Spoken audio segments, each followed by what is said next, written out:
स्वागत है आप सभी का अथर्व क्लासेस पर। आज की मध्य प्रदेश महिला पर्यवेक्षक की क्लास में शिशु की प्रारंभिक देखभाल एवं शिक्षा की जो महत्वपूर्ण प्रश्नों की सीरीज चल रही है, उसकी यह 8वीं क्लास है। तो अगर आपने इससे पहले की क्लासेस नहीं देखी हैं तो चैनल पर जाकर जरूर देखें, क्योंकि हर एक क्लास में काफी महत्वपूर्ण प्रश्नों को लिया गया है। तो आइए समय व्यर्थ न करते हुए आज की क्लास शुरू करते हैं। अगर आपने इससे पहले चैनल सब्सक्राइब नहीं किया है तो चैनल को सब्सक्राइब जरूर करें। साथ ही आप सभी से एक अनुरोध है कि वीडियो को पूरा जरूर देखें और साथ में कमेंट बॉक्स में वीडियो को रोककर आंसर जरूर दीजिएगा। तो आज का हमारा पहला प्रश्न है, सीखने के सिद्धांत क्या हैं? ऑप्शन है प्रयत्न और भूल का सिद्धांत, सूझ का सिद्धांत, अनुकरण का सिद्धांत, प्रयुक्त सभी। तो याद रखिए, सीखने के सिद्धांत में प्रयत्न और भूल का सिद्धांत, सूझ का सिद्धांत, अनुकरण का सिद्धांत, ये तीनों ही सीखने के सिद्धांत हैं। तो प्रश्न का राइट आंसर होगा ऑप्शन नंबर डी, उपर्युक्त सभी। अगर आपने इसकी थ्योरी क्लास नहीं देखी है तो चैनल के माध्यम से जरूर देखें। इसको सीखने के सभी सिद्धांतों को उसमें डिटेल में समझाया गया है, तो वीडियो को जरूर देखें। अगला प्रश्न है, बालक के सीखने की प्रक्रिया को प्रभावित करने वाले तत्व क्या होते हैं? ऑप्शन है प्रेरणा, पुरस्कार, प्रशंसा या उपर्युक्त सभी। तो याद रखिए, बालक के सीखने की प्रक्रिया को प्रभावित करने वाले तत्व में प्रेरणा, पुरस्कार और प्रशंसा, ये सभी शामिल हैं। राइट आंसर होगा ऑप्शन नंबर डी, उपर्युक्त सभी। अगला प्रश्न है, व्यक्तित्व किससे संबंधित होता है? ऑप्शन है शारीरिक, क्रियात्मक, पर्सोना या संवेग। तो याद रखिएगा, व्यक्तित्व पर्सोना से संबंधित होता है। राइट आंसर है ऑप्शन नंबर सी। पर्सोना का अर्थ ही होता है किसी व्यक्ति का व्यक्तित्व या उसकी छवि, या जिसको किरदार कहा जाता है। अगला प्रश्न दिया गया है, बाल कल्याण योजनाएं क्या हैं? ऑप्शन है राष्ट्रीय बाल बोर्ड, समन्वित बाल विकास सेवा योजना, राष्ट्रीय बाल नीति या उपर्युक्त सभी। बाल कल्याण योजनाएं जिसमें राष्ट्रीय बाल बोर्ड, समन्वित बाल विकास सेवा योजनाएं, राष्ट्रीय बाल नीति, तो ये सभी बाल कल्याण योजनाएं हैं। प्रश्न का राइट आंसर होगा ऑप्शन नंबर डी, उपर्युक्त सभी। अगला प्रश्न है, पूर्व प्राथमिक शिक्षा का उद्देश्य क्या है? ऑप्शन है सीखने के प्रति रुचि जागृत करना, सौंदर्य बोध का विकास, सृजनात्मकता का विकास, उपर्युक्त सभी। पूर्व प्राथमिक शिक्षा का उद्देश्य जिसमें सीखने के प्रति रुचि जागृत करना, सौंदर्य बोध का विकास करना, सृजनात्मकता का विकास करना, ये सभी अर्ली चाइल्डहुड एजुकेशन के उद्देश्य हैं। तो राइट आंसर क्या होगा? ऑप्शन नंबर डी, उपर्युक्त सभी। अगला प्रश्न है, मनोअभियान का उपयोग किस उपचार के लिए किया जाता है? ऑप्शन है बाल अपराध, असामान्य बालक, समस्यात्मक बालक या मंदबुद्धि बालक। तो याद रखिए, मनोअभियान का उपयोग बाल अपराध के उपचार के लिए किया जाता है। तो प्रश्न का राइट आंसर होगा ऑप्शन नंबर ए, बाल अपराध। अगला प्रश्न है, हस्तशिल्प की शिक्षा को किसको दी जानी चाहिए? तो ऑप्शन है सामान्य बालक को, पिछड़े बालक को, मंदबुद्धि बालक को या प्रखर बुद्धि बालक को। तो याद रखिए कि हस्तशिल्प की शिक्षा इस प्रकार के बालक को दी जानी चाहिए, तो पिछड़े बालक को दी जानी चाहिए। राइट आंसर होगा ऑप्शन नंबर बी। अगला प्रश्न है, परिपक्वता एवं वृद्धि चक्र के निर्धारक तत्व क्या हैं? ऑप्शन है विकास, वृद्धि, वंशानुक्रम और वातावरण। तो परिपक्वता और वृद्धि चक्र के निर्धारक तत्व क्या है? विकास हैं। प्रश्न का राइट आंसर होगा ऑप्शन नंबर ए। अगला प्रश्न है, जन्म पश्चात शिशु निम्नलिखित में से कौन सी शारीरिक क्रियाएं करता है? ऑप्शन है ताप पर नियंत्रण, रोग प्रतिरोधक क्षमता का विकास, पाचन क्रिया, उपर्युक्त सभी। तो याद रखिए, जन्म के पश्चात शिशु जो क्रियाएं करता है वह है ताप पर नियंत्रण, रोग प्रतिरोधक क्षमता का विकास, पाचन क्रिया। तो यह सभी हैं। राइट आंसर होगा ऑप्शन नंबर डी, उपर्युक्त सभी। अगला प्रश्न है, 10 दिन के शिशु को क्या कहते हैं? ऑप्शन है शिशु, नवजात शिशु, असामान्य बालक या इनमें से कोई नहीं? तो ये क्वेश्चन बार बार रिपीट हुआ है। इस क्वेश्चन का आंसर आप लोग कमेंट बॉक्स में जरूर दीजिएगा। अगला प्रश्न है, क्या XY क्रोमोसोम लिंग निर्धारण करते हैं? तो ऑप्शन है सही है, गलत है, आंशिक गलत है या इनमें से कोई नहीं। तो इस प्रश्न का आंसर भी आप लोग कमेंट बॉक्स में दीजिए, क्योंकि ये भी कई बार रिपीट हो गया है क्वेश्चन। क्या XY क्रोमोसोम लिंग निर्धारण करते हैं? तो यह सही है, गलत है, आंशिक गलत है या इनमें से कोई नहीं। अगला प्रश्न है, समस्यात्मक बालक क्या है? तो ऑप्शन है चोरी करने वाले, झूठ बोलने वाले, माता पिता का कहना ना मानने वाले, उपर्युक्त सभी। तो याद रखिए, समस्यात्मक बालक जिसकी श्रेणी में चोरी करने वाले, झूठ बोलने वाले और माता पिता का कहना ना मानने वाले, ये सभी समस्यात्मक बालक की श्रेणी में आएंगे। तो राइट आंसर होगा ऑप्शन नंबर डी, उपर्युक्त सभी। अगला प्रश्न है, विकास की विशेषताएं क्या होती हैं? ऑप्शन है दिशात्मक, प्रगतिशील श्रृंखला, क्रमबद्ध, उपर्युक्त सभी। तो याद रखिए कि जो विकास की विशेषताएं हैं उसमें डायरेक्शन, दिशात्मक, प्रगतिशील श्रृंखला, क्रमबद्धता, ये सभी विकास की विशेषताएं हैं। राइट आंसर होगा ऑप्शन नंबर डी, उपर्युक्त सभी। अगला प्रश्न है, अतिक्रियाशीलता तथा अवधान की अस्त व्यस्तता किस विशिष्ट बालक की विशेषता है? ऑप्शन है अधिगम, निर्योग्य बालक, पिछड़े बालक, प्रतिभावान बालक या बाल अपराधी। अतिक्रियाशीलता तथा अवधान की अस्त व्यस्तता, अधिगम, निर्योग्यता विशिष्ट बालक की पहचान है। तो प्रश्न का राइट आंसर होगा ऑप्शन नंबर ए। अगला प्रश्न दिया गया है, पूर्वशालाएं शिक्षा के जन्मदाता कौन है? ऑप्शन है मदर टेरेसा, मैकमिलन बहन, गांधी जी या बंडूरा। तो याद रखिए, पूर्वशालाएं शिक्षा के जन्मदाता हैं मैकमिलन बहन। तो राइट आंसर होगा ऑप्शन नंबर बी, मैकमिलन बहन।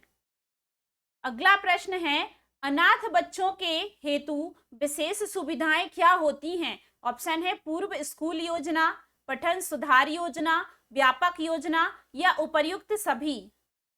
अनाथ बच्चों के लिए विशेष सुविधाएं जिसमें पूर्व स्कूल योजना, पठन सुधार योजना और व्यापक योजना, ये सभी अनाथ बच्चों के लिए विशेष सुविधाएं हैं।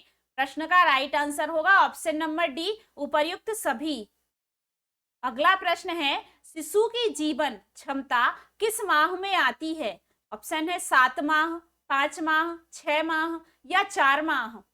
तो याद रखिए, शिशु की जीवन क्षमता 7 माह में आती है। प्रश्न का राइट आंसर होगा ऑप्शन नंबर ए। अगला प्रश्न है, विशेष शिक्षा के मूलभूत सिद्धांत कौन से हैं? ऑप्शन है क्रियात्मक कौशलों का प्रशिक्षण, व्यक्तिगत अनुदेशन पर बल, बालकों के संवेदनाओं को जागृत करने पर बल या उपर्युक्त सभी।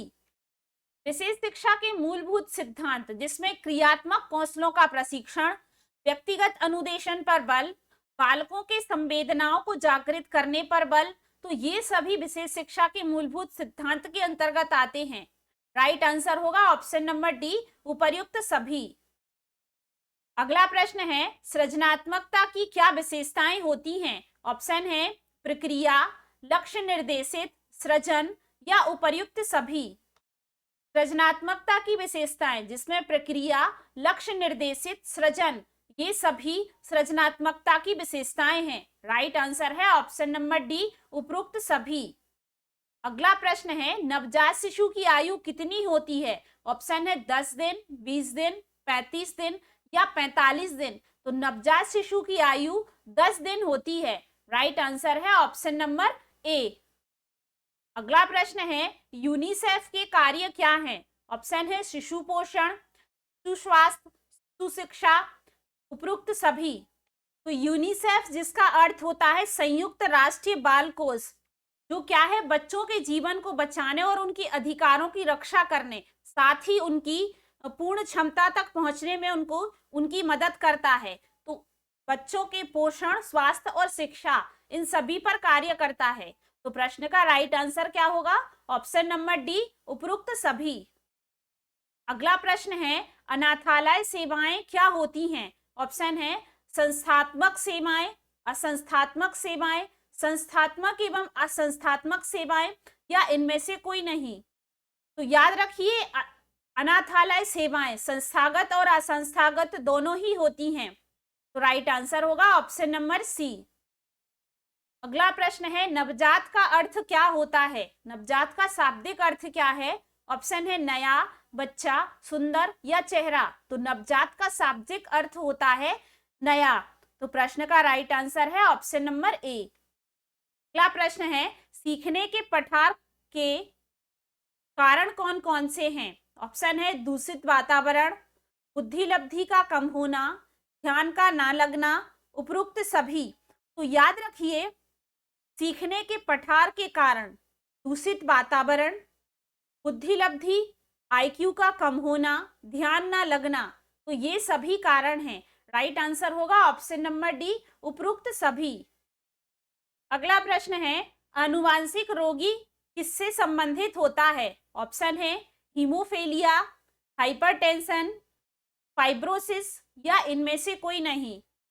आनुवांशिक रोगी हीमोफीलिया से संबंधित है। तो प्रश्न का राइट आंसर होगा ऑप्शन नंबर ए। अगला प्रश्न है, बाल्यावस्था की मुख्य विशेषता क्या है? ऑप्शन है जिज्ञासा, खेलना, पढ़ना या बातें करना।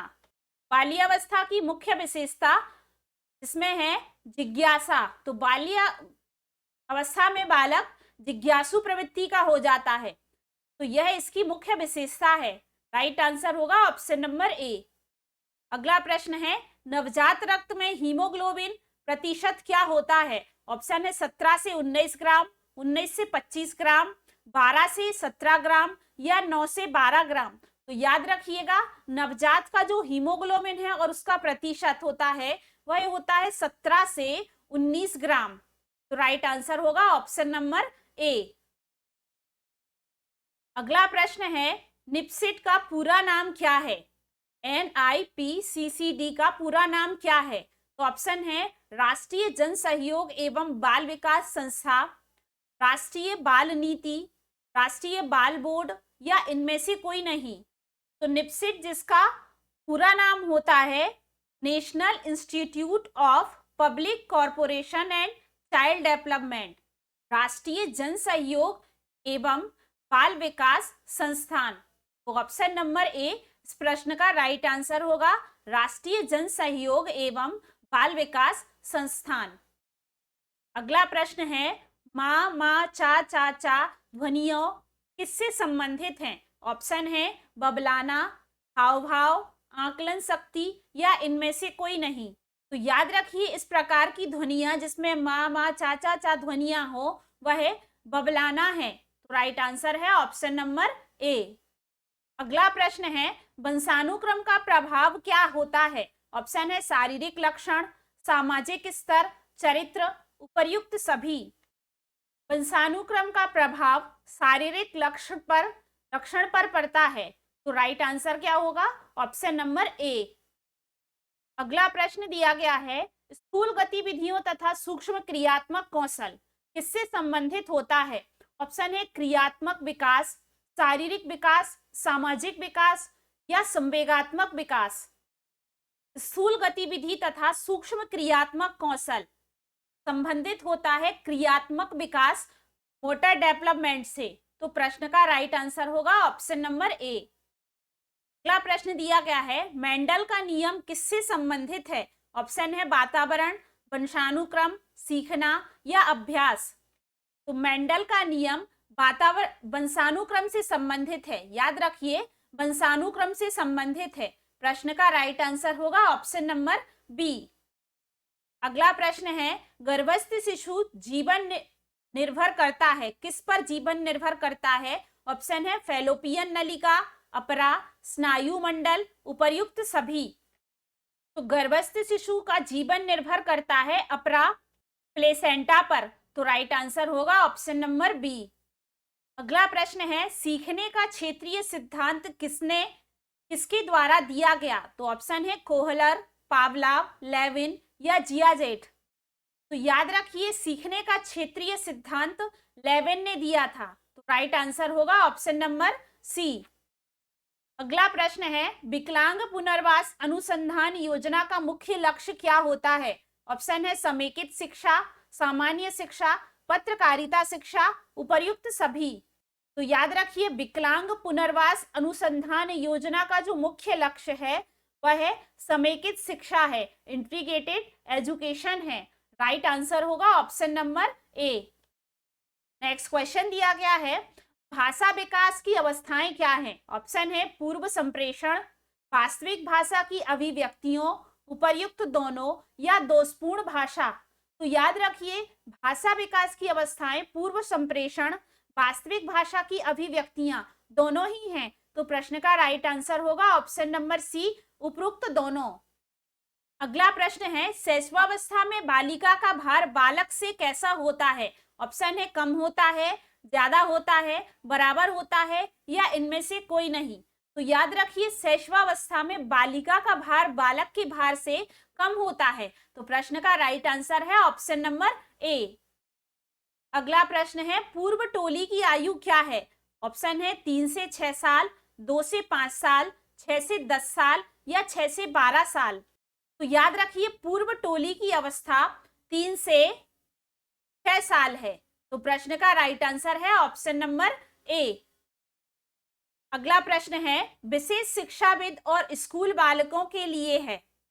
तो ऑप्शन है सामान्य बालक, विशिष्ट बालक, स्कूल बालक या इनमें से कोई नहीं।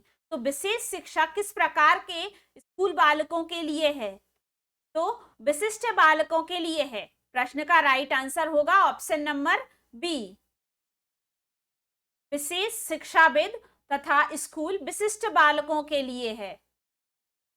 अगला प्रश्न है, बाल विकास के मूलभूत संप्रत्यय क्या हैं? ऑप्शन है विकास की विशेषताएं, विकास एवं वृद्धि में अंतर, विकास के नियम या उपर्युक्त सभी।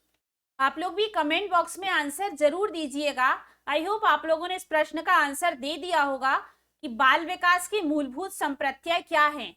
विकास की विशेषताएं, ये इसके संप्रत्यय हैं, विकास एवं वृद्धि में अंतर, विकास के नियम, तो ये सभी बाल विकास के मूलभूत संप्रत्यय हैं। प्रश्न का राइट आंसर होगा ऑप्शन नंबर डी, उपरोक्त सभी। अगला प्रश्न है, किंडरगार्टन पद्धति की शिक्षण सामग्री क्या है? ऑप्शन दिए गए हैं उपहार, मातृ खेल, गीत, उपरोक्त सभी।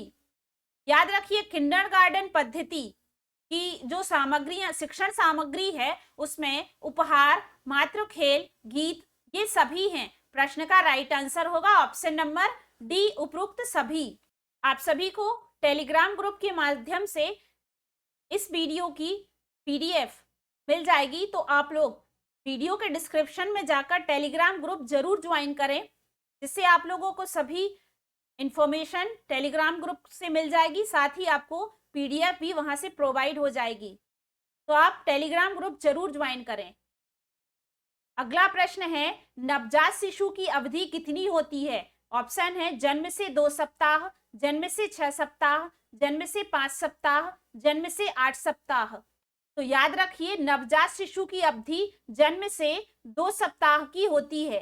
प्रश्न का राइट आंसर होगा ऑप्शन नंबर ए। तो आज की वीडियो समाप्त करने से पहले आप सभी को बता दें कि आपको महिला पर्यवेक्षक के सभी सब्जेक्ट्स की थ्योरी क्लास और साथ ही महत्वपूर्ण प्रश्नों की सीरीज आपको चैनल के माध्यम से मिल जाएगी।